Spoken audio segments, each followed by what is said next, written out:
My name is David Michael Sherman. I'm a Catholic lay historian and theologian.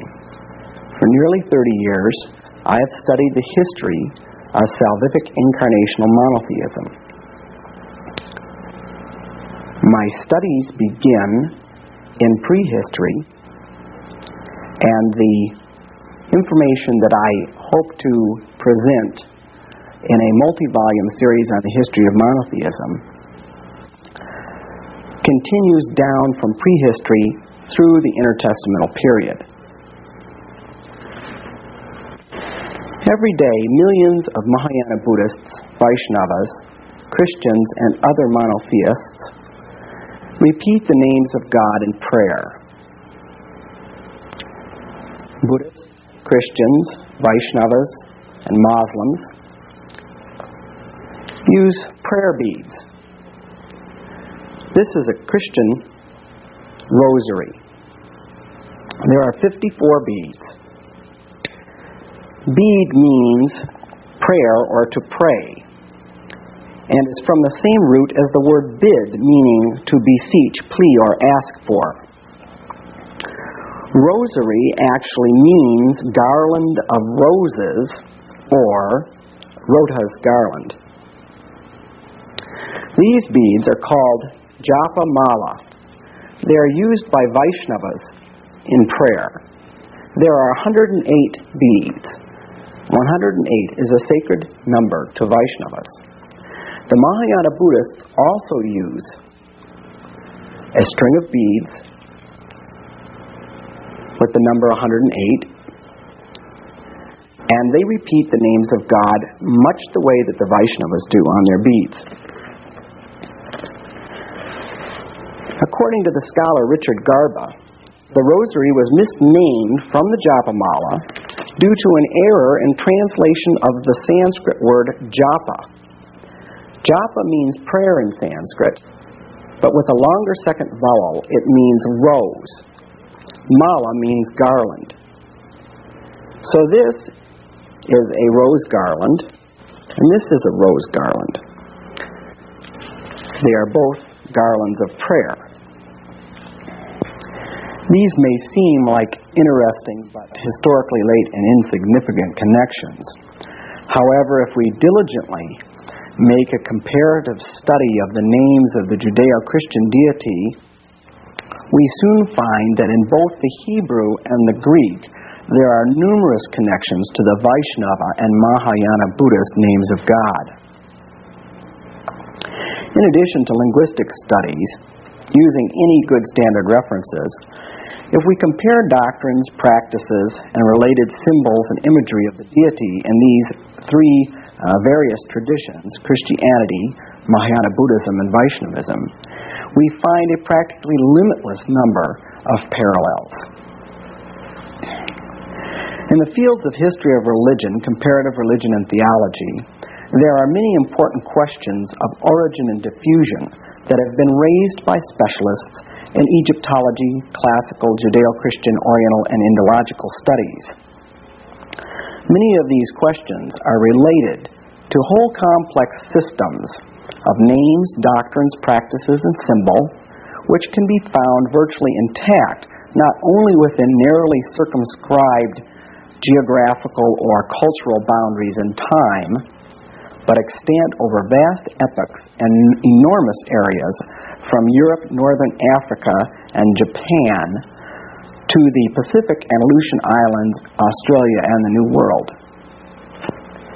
There has been a growing realization of this mapping on in the recent generations of comparative religion scholars who have had access to important finds like the Amarna correspondence, Nag Hammadi and Marie libraries, Dead Sea Scrolls, and numerous archaeological discoveries in Mesopotamia and elsewhere. These discoveries evidence interaction between peoples not previously thought to have been in contact with each other in ancient times. Comparative studies involving subjects like the Gilgamesh epic and the Noah's Ark story have further yielded evidence tying myths both together and to actual events. The psychological model, which has been used to explain similarities, is now being challenged more and more by concrete historical evidence of contact between these ancient groups. Many questions and issues have been raised by this glut of information in recent decades. Taken together, these points and questions are all related to some fundamental problems of origin and diffusion. The many questions can be reduced to two: that of the role of Aryan and Semitic interaction and East-West connections. Judah, Ichimura, Kanza, Pagels, Campbell, Pope, Rabin, Goddard, and many other scholars have raised questions of Zoroastrian, Buddhist, and or Hindu, Vaishnava, Shaiva, or Shakta contact and interaction with the Western traditions. The mysteries or initiating orders of the Mediterranean region have been most often suggested as the milieu in which these interactions might have taken place. Evans-Wentz suggests a Bon and Tibetan Buddhist Osirian or Egyptian connection, and Gardner suggests a much earlier connection between the origin of Assyrian myth and some possible Mesopotamian cult, which other scholars usually identify with the sacrificed so-called fertility god related to the solar-lunar bridal mysticism or solar-vegetal bull totem god cult of Teshub, Tammuz, Adonis, Attis, and so forth. Graves touches on the fascination of the ancient Greek historians with the origin of the Heracles myths. Harrison associates Heracles, the Basadale, with the Koros and celestial forms of Helios Apollon. Murray challenges the accepted interpretation of Greek initiation mysteries in light of new material for understanding them. Campbell and Meek suggest an interplay of Aryan and Semitic factors. In addition, Campbell notes parallels with Chinese mythology. Comeau says we're almost completely ignorant of Iranian sects and the religious movements which agitated the Orient in the Alexandrian epoch. Thus, many East-West, Hindu, Buddhist, Zoroastrian, Egyptian, Classical, and Indo-European, or Aryan and Semitic connection questions have been raised by others, both by specialists in particular fields such as Goddard, Murray, and Gardner, and comparative religion scholars like Campbell. These questions and others form the general context in which the specific subject of this paper has been approached. J.S. Judah, quote, "During the period of Asoka in the 3rd century B.C., not only was Buddhism spread widely in India, but according to tradition, Buddhist missionaries were sent far and wide as far as Syria. Although Hindu merchants were certainly trading with the Roman world, were they spreading Vaishnavism as missionaries? And if so, what kind of Vaishnavism?" On New Testament and Buddhist parallels noted by Ganza. This is a quote from Sohi Ichimura. Quote, "He did not think, however, that these parallels can prove either that the Buddhist borrowed it from the Christian or that vice versa, but that both textual authors borrowed from a common source, such as a tradition current in mystical circles in the Mediterranean regions. Accordingly, Kanza believed that the particular numbers, such as 7, and the whole notion of a book with 7 seals have their roots, rather, in the Judeo-Roman tradition than in the Indian tradition." Unquote. On the subject of pre-Buddhistic Tibetan funeral rites, ancient Egyptian rites, and the Tibetan Book of the Dead, Evans-Wentz says, "Tibetan funeral rites, which are very largely pre-Buddhistic, the effigy of the dead, as now used in Tibetan Sikkim, is so definitely akin to the effigy of the deceased called the statue of Osiris, or deceased one, as used in the funeral rites of ancient Egypt, as to suggest a common origin. It, the Tibetan Book of the Dead, resembles the Egyptian Book of the Dead sufficiently to suggest some ultimate cultural relationship between the two. On the origin of Assyrian myth, this from Gardner quoting D.E. Derry. Thus, for historical purposes, nothing can be retained out of the Assyrian myth beyond the dim recollection of a struggle in which Lower Egypt prevailed over Upper Egypt. Whether this can in any way be connected to the Mesopotamian influence, which we have regarded as a certainty, is a question which must be left outstanding, but it is relevant to bear in mind a difference of race which appears to be a well-established fact. Another race, in addition to that represented by the remains in all reliably dated pre-dynastic graves, occupied Egypt in the early dynastic times. On the original Heracles, this from Robert Graves. According to Diodorus Siculus, Egyptian Heracles, called Som or Chan, lived 10,000 years before the Trojan War, and his Greek namesake inherited his exploits. Herodotus says that when he asked for Heracles' original home, the Egyptians referred him to Phoenicia. On the issue of bloody versus symbolic sacrifices in the Greek mysteries, this from Gilbert Murray. This whole subject of Greek initiation ceremonies calls pressingly for more investigation. It is only in the last few years that we have obtained the material for understanding them, and the whole mass of evidence needs retreatment. For one instance, it is clear that a great number of rites, which were formally explained as remnants of human sacrifice, are simply ceremonies of initiation. On connections between Indian and Western traditions, the expert on Gnosticism, Pagels. What we call Eastern and Western religions and tend to regard as separate streams were not clearly differentiated 2,000 years ago. Research on the Nag Hammadi texts is only beginning. We look forward to the work of scholars who can study these traditions comparatively to discover whether they can, in fact, be traced to Indian sources. On the Vedic Hurrians and their relationship to the migrations of Hebrew, Hyksos, Hellenic, and other epic-making groups into Egypt, India, China, etc., circa 1500 BC. The prospect yet to be explored, therefore, is that of the possible, indeed inevitable, interplay, in the period ascribed to the patriarchs, of Semitic and Aryan factors in the building of biblical myth. And some of the parallels with Chinese myth noted in Oriental mythology may also find their explanation here. Robert Gordis, like Chaim Rabin and Marvin Pope, has suggested Indian subcontinental sea trade connections with Judea.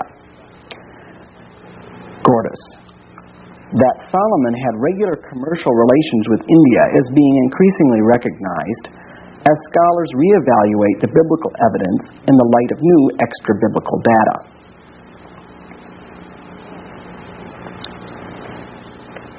Campbell, quoting T.J. Meek, these and similar analogies between the early Hebrews and Hurrians, states Professor Meek, along with occurrences of Hurrian names and references to the Hurrians in the Old Testament, indicate quite clearly that the two migrations went together. Hurrians and Hapiru, or Hebrews, were found together in Mesopotamia, and it is likely that they were found together in the West, which opens a vast new prospect that no one has yet explored. Campbell wrote that in 1964. Campbell again. The Indian mythological figure and ideal of the universal king, or Chakravartin, the bound of whose domain is the horizon, before whose advance the sun wheel, chakra, rolls, varati, as a manifestation of divine authority and as opener of the way to the four quarters, who at birth is endowed with 32 great marks and numerous additional secondary marks, and who, when buried, is to have a huge mound, stupa, erected over his remains, without doubt is a perfect counterpart of the old Egyptian image and ideal of the pharaoh.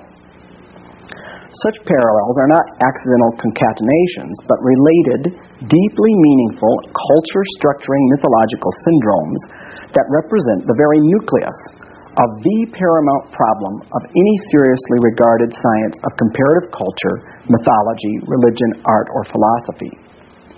We are brought, thus, directly to an interesting enigma, which must strike the minds of all who seriously compare the antiquities of Egypt with those of India and the Far East, namely, the enigma of the numerous analogies that appear and continue to appear at every turn.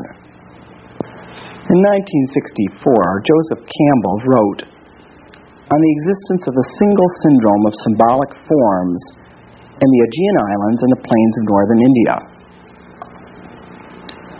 Campbell: my own view is that the two mythologies are clearly extensions of a single system, of which the matrix was the nuclear Near East.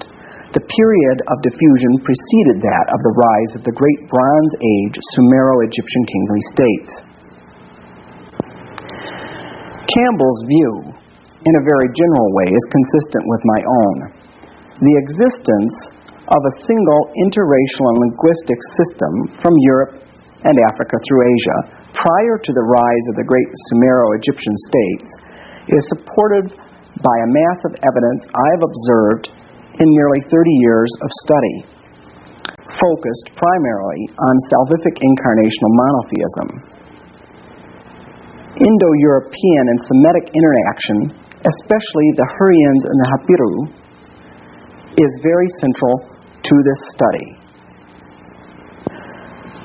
During the last couple of decades, I've amassed over 100 volumes worth of multi- and interdisciplinary evidence for the existence of a single widespread, identifiable, salvific incarnational monotheism in the ancient world. In collecting this material, I have discovered the answers to the previously quoted and hundreds of other major and minor questions in the history of religion. The key to answering these East-West and Aryan-Semitic questions is found in the study of living Brahma Surya Sampradaya Vaishnavism in the East, and in the comparison of the Hebrew and Israelite traditions with those of the so-called Helios or Heru Osir cult in the Mediterranean. Next, I will describe some of the doctrines and practices related to this Mediterranean Asyla cult, which in later times is associated with the Amphictonic and various Delphic leagues and Asyla Federations of temples.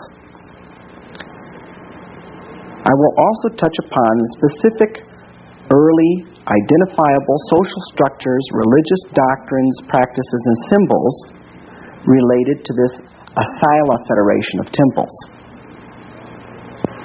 Roman and Greek sources strongly reflect the universal reverence offered the one God of the Asyla Federation temples, especially in his role as Savior, or Zeus of escapes.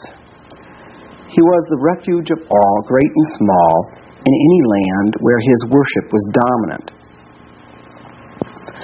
The first acts of conquering Hellenes included the public installation of an image, symbol, or relic of the emperor, incarnation, or deity, to whom any supplicant could flee for protection in the chaos following the conquest or revolution.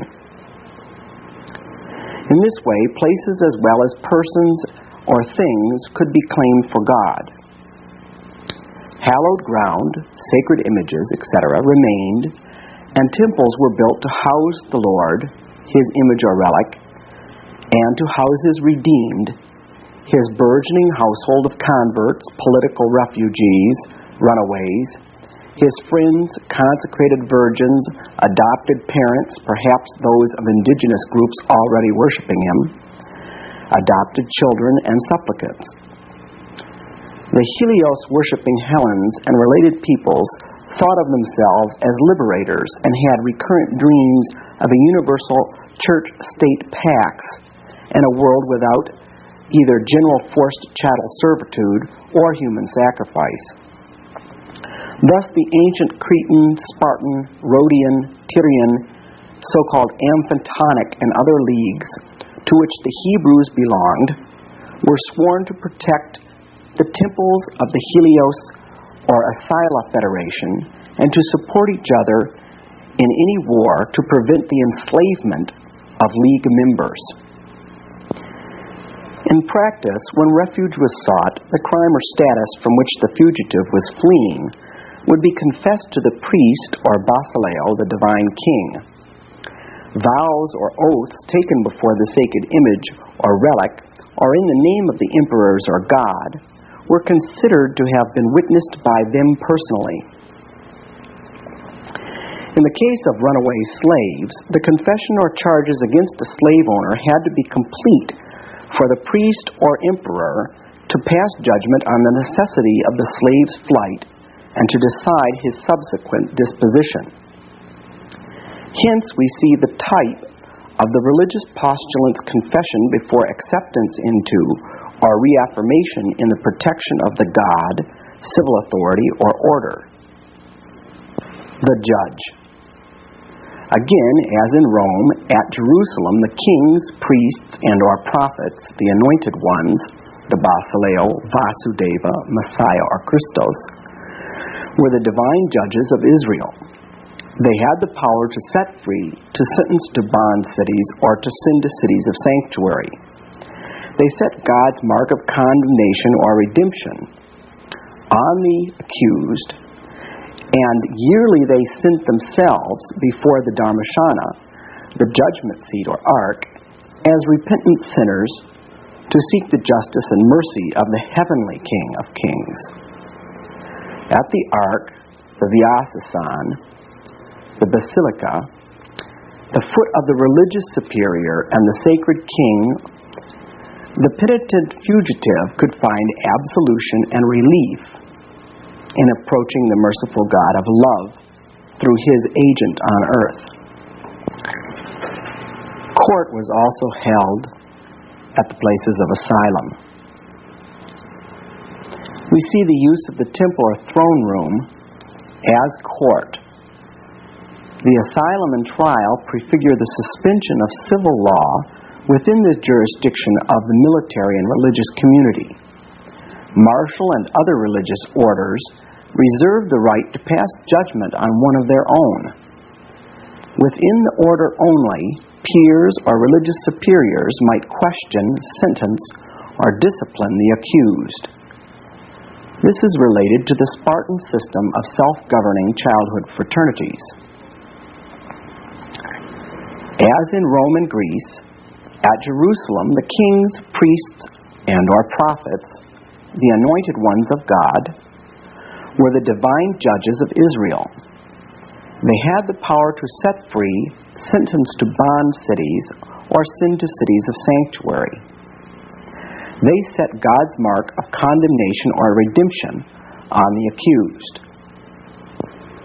As in Rome and Greece, at Jerusalem, the kings, priests, and or prophets, the anointed ones of God, were the divine judges of Israel.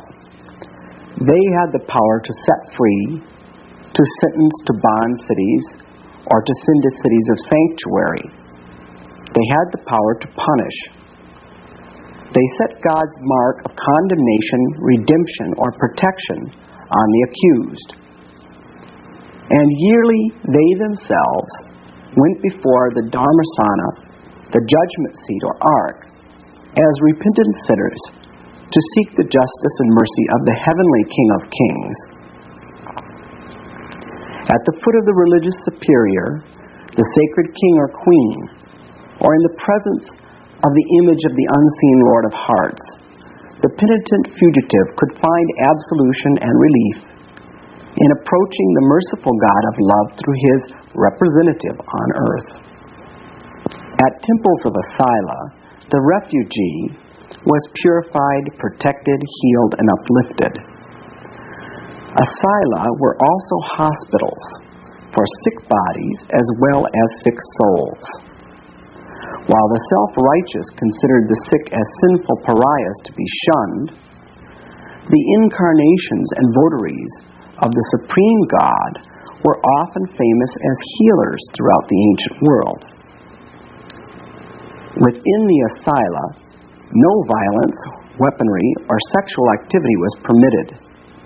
This rule protected inmates from sexual exploitation. The diet and other practices were generally Apollonian or aesthetic. Philosophy was studied, medical and other arts practiced like astronomy, mathematics, and so forth. And the surrounding gardens and groves were sanctuaries for birds and beasts as well as humankind. While this god of the great Greek, Roman, Egyptian, and Hebrew thinkers and mystics protected man and beast, gave asylum to slaves, set them free, healed and protected them from abuse by their masters, granted them respite or Sabbath from their duties during his festivals, and taught them ascetic virtues, he dignified and exalted them by making them his devotees, his parents, friends, children, and beloved. The gods of the world, in the biblical sense, and their minions instead enslaved and debased their own and those of other lands, tribes, tongues, or religious confessions. Only the All-God cared for all people. That is why he was adopted and worshipped by all, great and small, throughout the Mediterranean and the East. Strict observance of his rest days, Sabbaths, acknowledged him as the master of all masters and the God of all gods.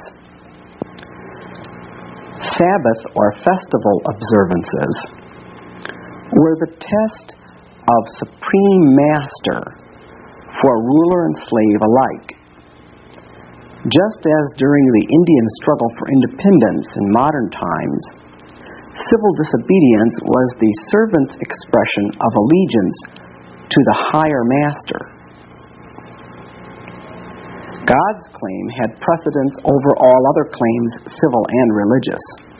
Even the emperor could not contradict the will of the supreme God in matters of status of fugitives seeking protection against the will of the priests.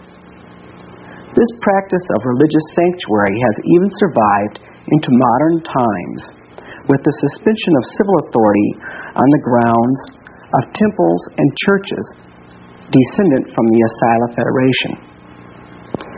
Identifying marks or tonsures, perhaps clothing features, which were related to symbolism associated with the form of the deity worshipped in a particular temple, were used to establish and enforce the social institutions regarding the Temple of Asyla.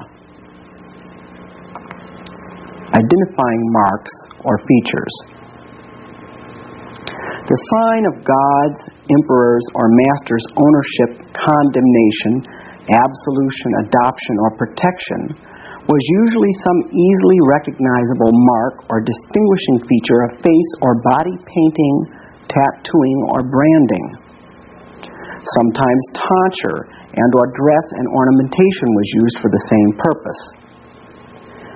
This sign of the god was usually a character, a letter, or symbol of his or her name and was worn on the forehead between the eyes. This immediate recognizability of divine or royal patronage was of life and death importance in the case of runaway slaves, but it also served to maintain social order in many other ways.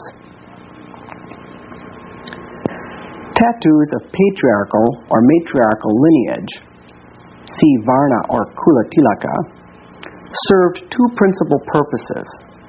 The first was to identify relatives and thus help prevent prohibited sexual relationships between them. The Greeks and Indians had severe proscriptions against marriage between close relatives. The second purpose was to prevent a freeborn person from ever being sold as a slave. Artisans and guilds, as well as martial and religious orders, also had their own symbols and marks, which were tattooed, branded, painted, or carved on their flesh possessions, including slaves and cattle, clothing, armaments, standards, coins, or products of labor. Each group had its distinctive hairstyle or tonsure and ornamentation or lack of it. Subgroups utilized further variations of the dominant group's styles. In India today, it is possible for the position of a hair part, the style of a garment's border, or color of face marking clay to tell a tremendous amount about an individual and generations of his or her family at a glance. These marks and other distinguishing features and related religious and social symbolism and doctrines, and their modern use in India, closely parallel those used in ancient times throughout the Mediterranean region by those of the Helios cult. As in Judea, marks of the supreme God's sentence or protection were worn throughout the rest of the Mediterranean region. The difference seems to have been that the worshippers of the Hebrew or Israelite God, the God of the Helios cult, were strictly prohibited from marking themselves or others with marks of human ownership, symbols or names of other gods, or of dead ancestors. Particularly loathsome to the God of the Jews was the acceptance of the mark of the beast in defiance of his commandment. Considered most heinous was the forced slave marking of the face, which was eventually outlawed by Constantine. Deserters, murderers, rapists, and others convicted of serious crimes were permanently marked on the face right up to recent times. So in summary, the Asyla Federation, as did other groups, used facial marks, tonsure, dress, and ornamentation to establish and enforce social order. We can use these signs related to the worship of the Supreme God to trace relationships between monotheists in the East and West in ancient times.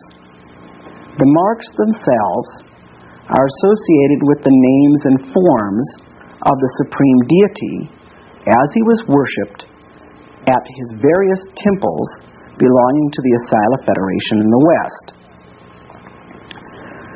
Three classes of individuals were commonly marked on the forehead in ancient times. Individuals probably wore permanent or temporary marks of their birth, religious order, caste or guild, and martial order or rank. Secondly, criminals were branded with marks of condemnation or sentence to make them outcasts. And thirdly, runaway slaves or those who were feared to run were branded as their owner's property so that they could not hide. Such marks on the forehead are mentioned throughout the Old and New Testament, classical, Egyptian, and Mesopotamian sources.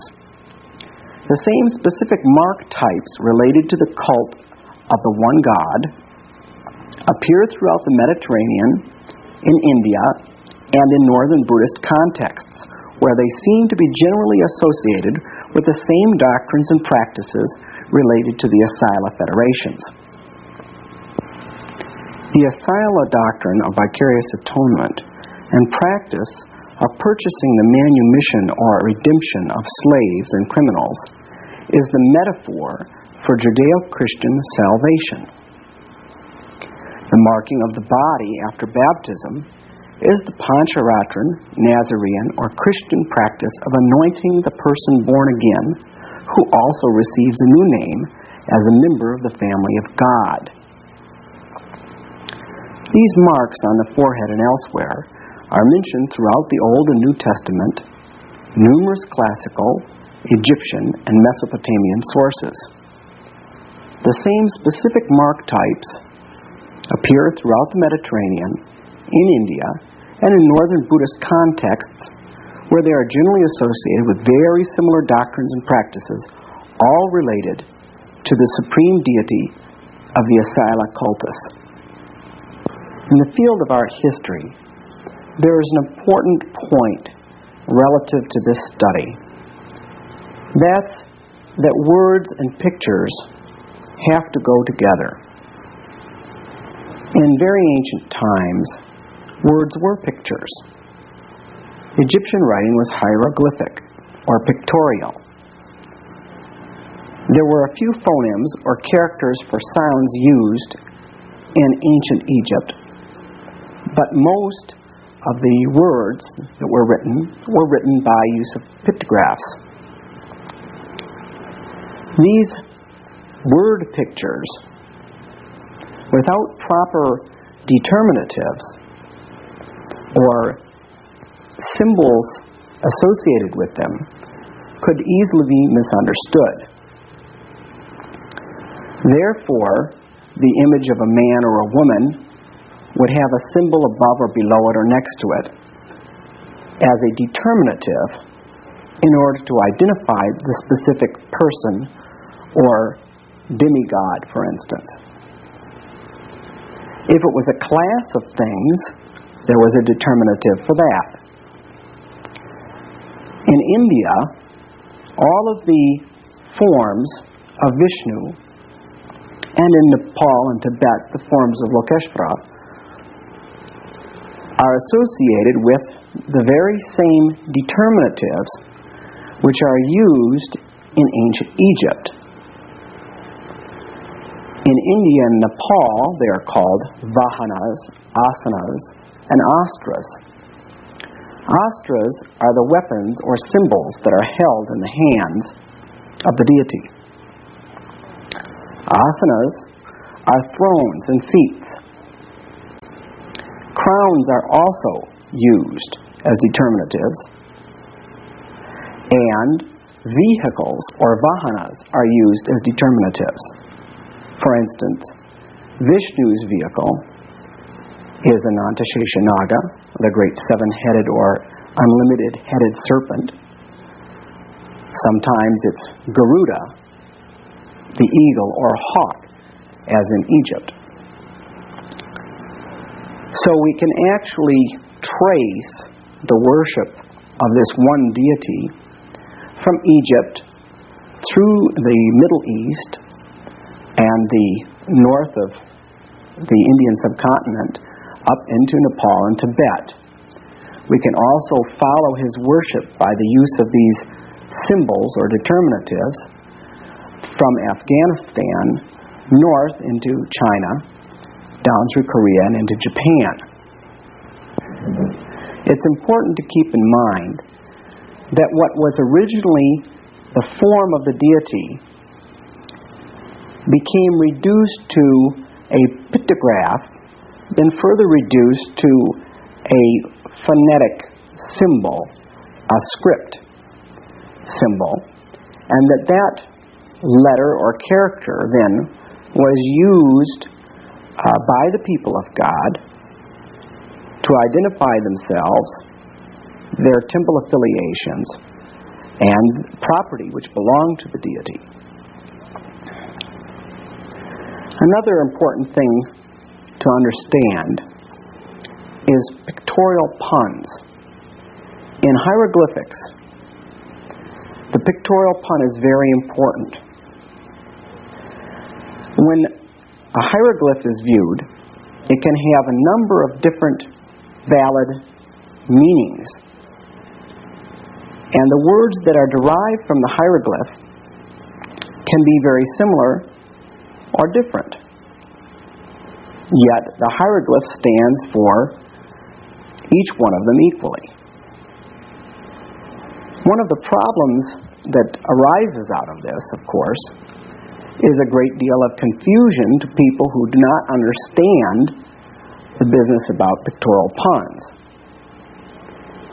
It's recognized by Indologists and Egyptologists that the Indian people and the Egyptians were inordinately fond of puns. Sometimes puns would be pictorial puns, and other times they would involve several different languages to 2 or 3 different visual meanings, and several different phonetic puns related to the visual meanings, so that one single character could give rise to a whole group of doctrines or concepts.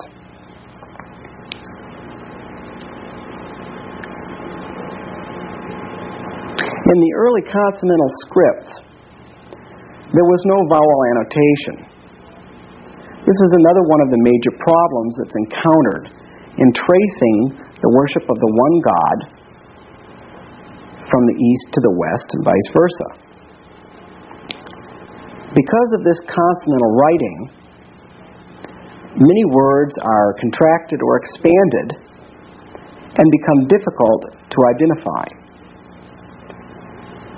This occurs because of the addition of vowels, in some cases more vowels than were originally present in the root word, so that the word is exploded in a manner of speaking. I'm going to give a lot of examples of that in the section on the names of God.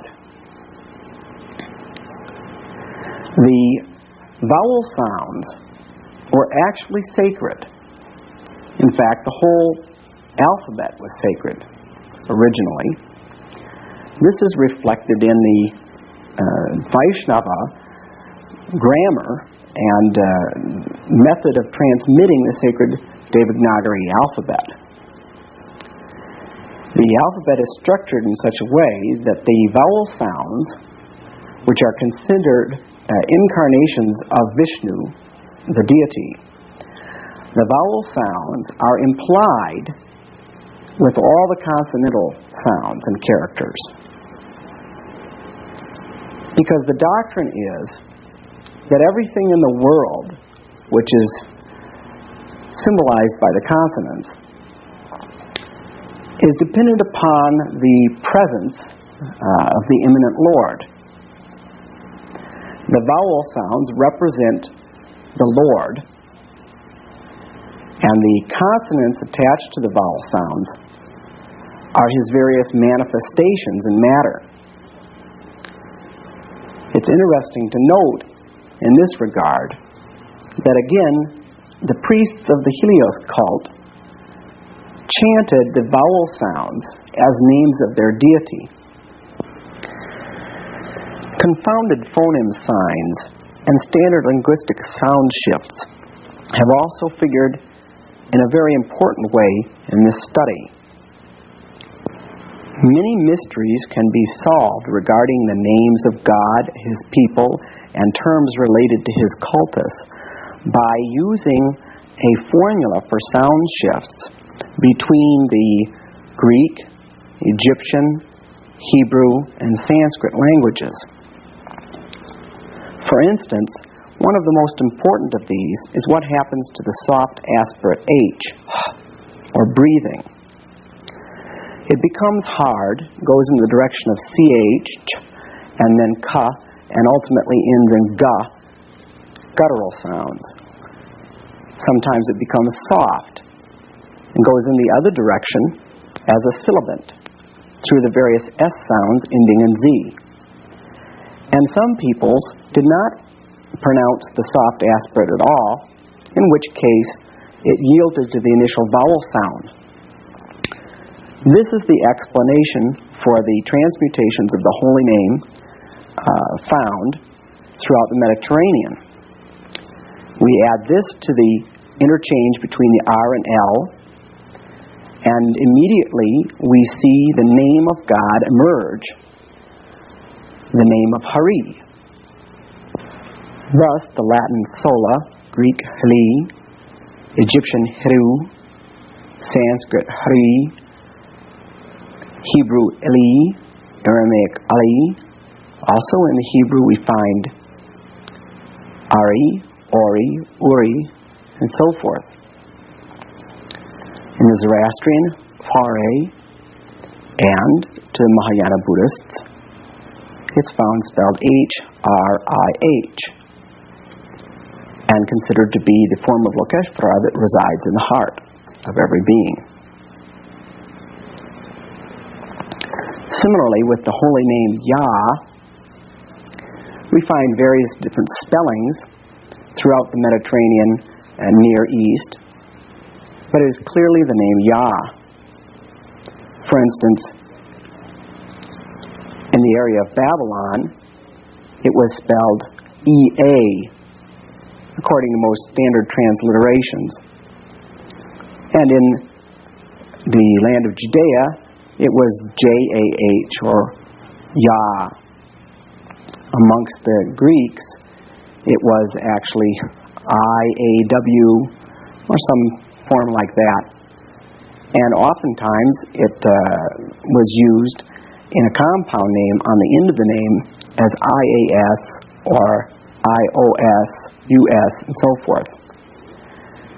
The relationship of this to the Sanskrit can be seen in the root ush, or vas, or yash at the end of a name,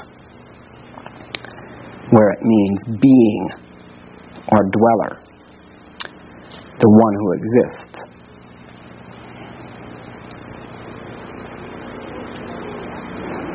Before the Pancharatran type of Murti worship became widespread in the Mediterranean region, worship was generally aniconic. Sacred stones were worshipped amongst the Greeks. These Zeus Petras were dressed and painted and offered food. Why would anyone want to worship a stone? Well, this same stone was worshipped as Jupiter on Capitolian Hill and was worshipped by the Egyptians. It was probably also worshipped by the Hebrews. And today it's called an ammonite, after the Egyptian name of God, Ammon.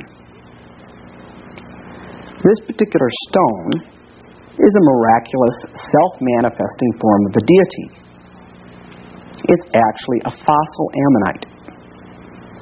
Because it has a figure on it which represents or looks very much like a sacred symbol of the Supreme Lord,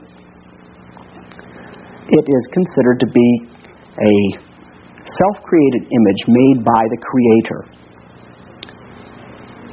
These sacred stones are still worshipped in Vaishnava temples throughout the world today.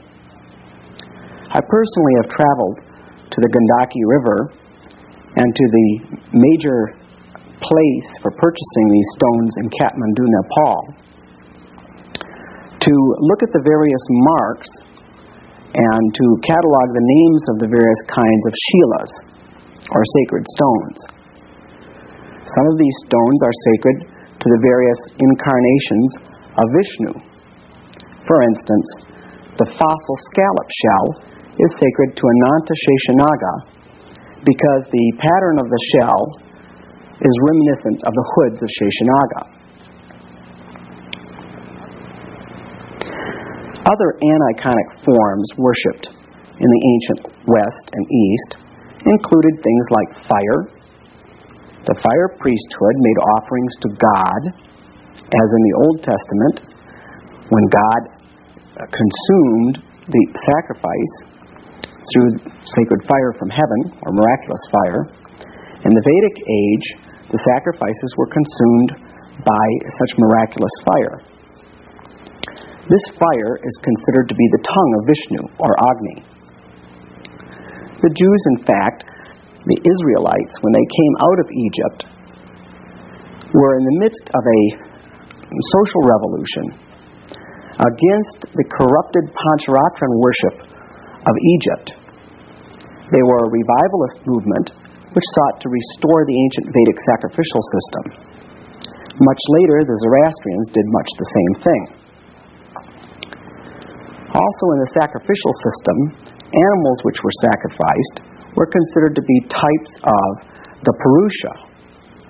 And again, the self-manifestation of God was seen in things like the famous Apis bull in Egypt, which always had a V or U-shaped mark on its forehead. In fact, animals that had such a mark were considered to be miraculously endowed with the symbol of Vishnu, their creator. And they were cultivated for this mark. It's interesting to note, when we look about us, that cats, dogs, horses, and practically every kind of animal known to man and domesticated for any period of time has such a mark. It's just an easy genetic thing to happen, to have a mark on the forehead. But this was seen actually by the ancients as a signature of the Creator, as was the fact that a pebble on the beach would create a V mark, or the geese flying in the sky would create a V mark. This particular V or U-shaped mark is called Urdhva Tilaka, and it is the symbol, or one of the most prominent symbols, of the cultus of Vishnu. Variations on Urdhva Tilaka can be found throughout the Orient, the Indian subcontinent, and all through the Middle and Near East and the Mediterranean region in North Africa. This upright V, U, or Y symbol is only rivaled by the circle or chakra or dot symbol in its frequency of use in the ancient world. The upright V or U or Y symbol is connected over and over again with the cult of Yah. Yah is a name of Vishnu, especially associated with his form as Purusha and his form of Matsya. Matsya is the Vaishnava counterpart of Helios at Delphi. Helios was thought to have appeared once as a great dolphin, or narwhal, which is etymologically related to Narahari, where Nara means water.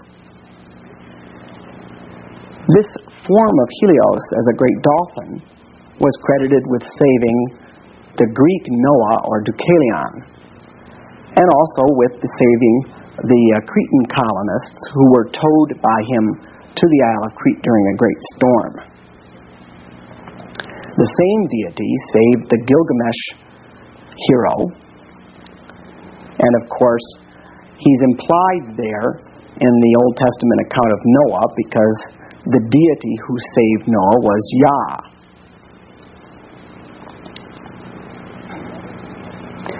The other name of the Lord, which is most prominent, of course, is Hari or Ali. The name of Ali is symbolized by the dot or the circle or chakra. The Hari cult of Vishnu is associated with Shalagram Gayatri. The Shalagram Gayatri and the fire priesthood of Vishnu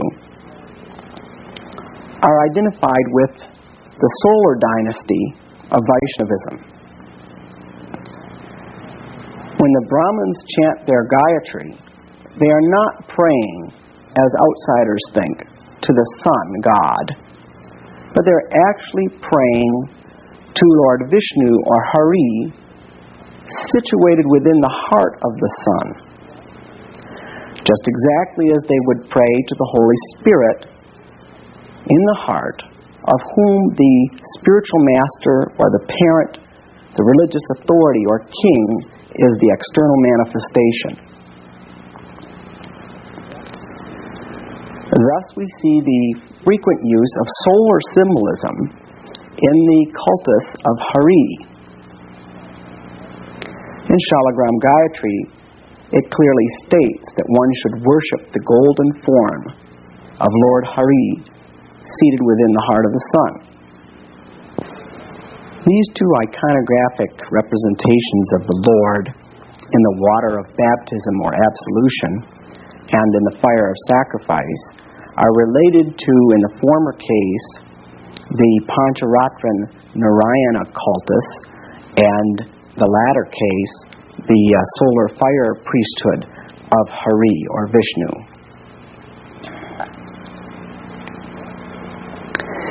After the aniconic representations of the Lord were worshipped, Pancharatran worship came into use in the West, and the very first stone sculpture in Greece was actually very late development from this.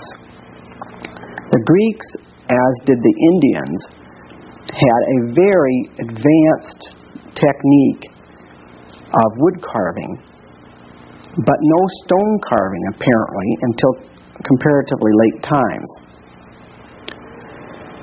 It appears that about 700 or 800 BC, the priesthood, which had controlled the production of icons in Egypt, permitted the Greeks to learn the art of stone sculpture for producing the Helios cult Koros and Kore, or Krishna and Radha murtis.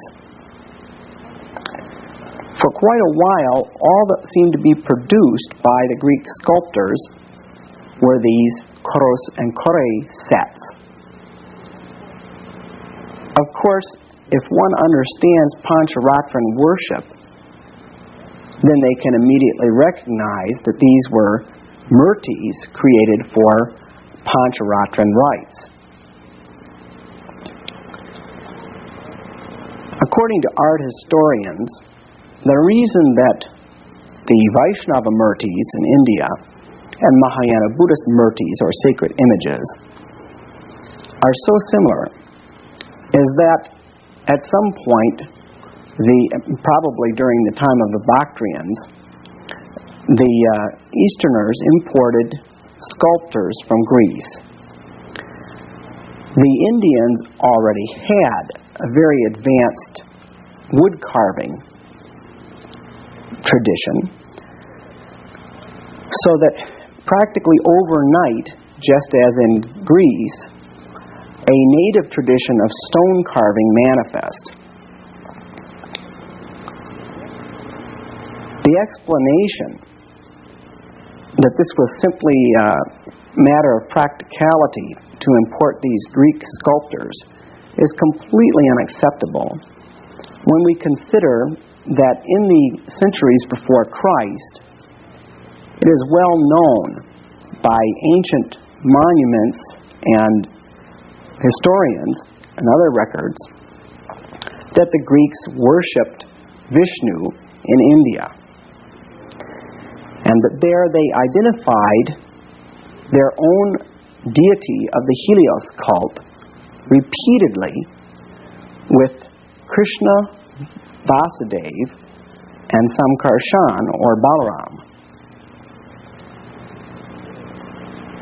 Further, the center of all of this murti production, according to art historians, was in Vrindavan, Mathura, which is the world capital of Krishna Vishnuism. The next most important location for production of murtis was the Gandharan school. In Bactria, the Kushana and other kings often took the name Vasudeva, or in Greek, Basudeo, and later Latin, Basileo, meaning the sacred king. Those Kushana kings and others in the region of Bactria had association with both the Lokeshvara cult, Mahayana Buddhism, and with the Vaishnavas. It's clear that back in those days, to millions perhaps, there was no difference between Lokeshvara, Vishnu, and the God of the West.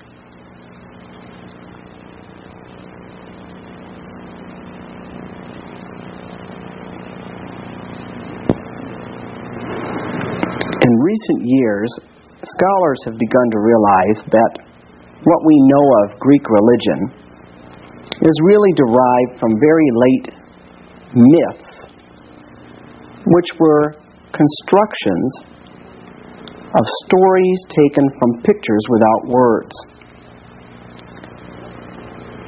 What apparently happened was that the relics and temple imagery of the much earlier Greek religion were viewed by pilgrims and interested persons who would try to reconstruct or create a story about the imagery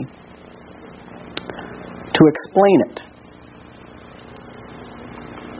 In addition to this, the literary sources are not very reliable because the members of initiated orders like the Pythagoreans and Platonists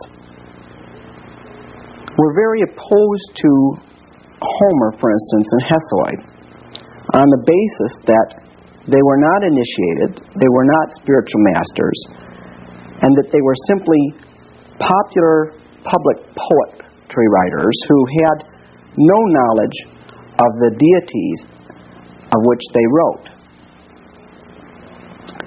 In fact, Plato even suggested that Homer should be outlawed in Greece.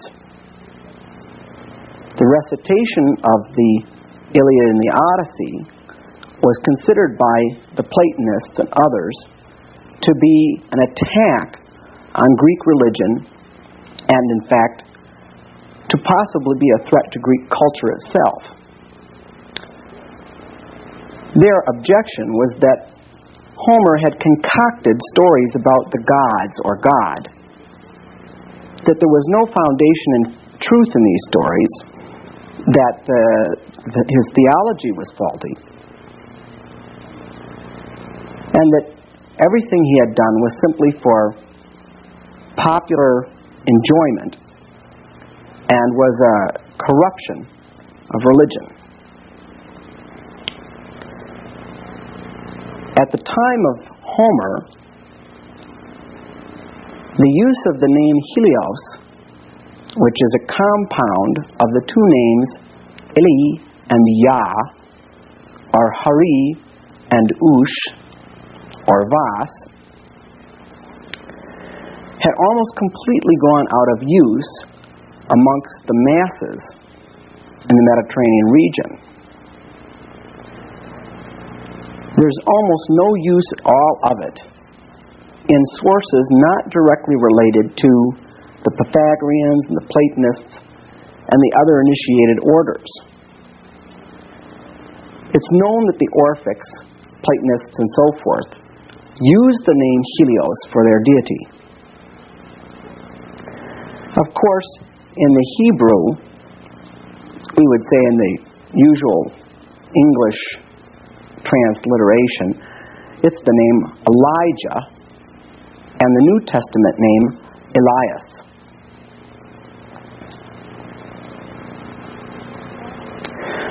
The problem about creating a myth from what is really the illustration of a scriptural story becomes evident in the following examples. I'm sure that anyone who has studied mythology has heard the story of Kronos eating the gods.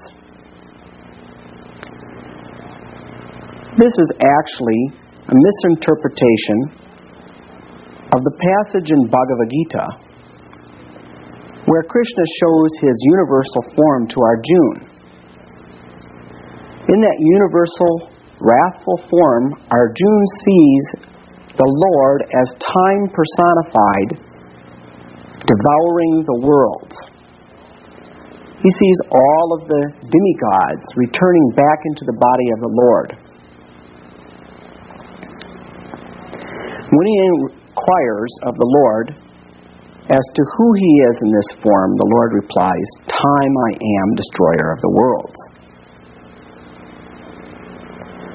Thus we see the image of time devouring the demigods. Another good example is the story of Cadmus. Cadmus destroys the Spartoi, or sown men. that were created out of the sowing of the dragon's teeth in the earth. Only 5 remain, and Cadmus makes them the kings of 5 holy cities. This is from the Vaishnava story of Parashuram. Parashuram kills the sons of an ancestor of Krishna. The family had become excessively militaristic, and it was described that these boys, these young men, had become like thorns in the side of Mother Earth. So the Lord incarnated as Parashuram in order to chastise the out-of-control military caste. Another example is the myth of Hermes stealing the cows. In this instance, we have the image of very small child Hermes standing before the form of Helios Phanes, or Theophanes, who has 4 heads and 4 arms. The explanation of the story is that the small child Hermes has stolen the sacred white cows of Helios Phanes and hidden them in a cave. But the traditional icon in Vaishnavism is part of the story of Brahma stealing Krishna's cows. In it, Gopal, or child Krishna, has been out tending the sacred cows with his friends. And Brahma decides to play a trick on him. He takes the cows and hides them in a cave. In the Western version, Hermes hides the cows in a cave. So we can see that the Western variants are simply misinterpretations of some illustration from a Puranic story. Another good example, the idea that Zeus, in his form as an eagle, kidnapped the beautiful youth Ganymede is a corrupted notion derived from the icon of the very beautiful Krishna seated on Garuda. In fact, almost every single Greek myth that we have preserved today seems to be fragment or out of context and misunderstood depiction of some pastime from one of the Puranic texts.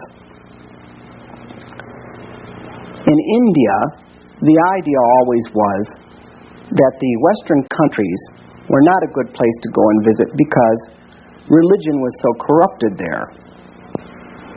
Repeated dominations by heterodox groups like the Hyksos and the later Assyrians in the West did corrupt the original monotheism. As a matter of fact, at the time of Christ, there had been a revival of the earlier Helios cult, which began just after the conquest of Alexander the Great and continued through the intertestamental period, finally disappearing with the acceptance of Jesus as its fulfillment. That prophetic tradition of the Helios cult, or the Messianic movement within Judaism, was related to the expectation of the Kalki avatar in the Eastern Vaishnava context.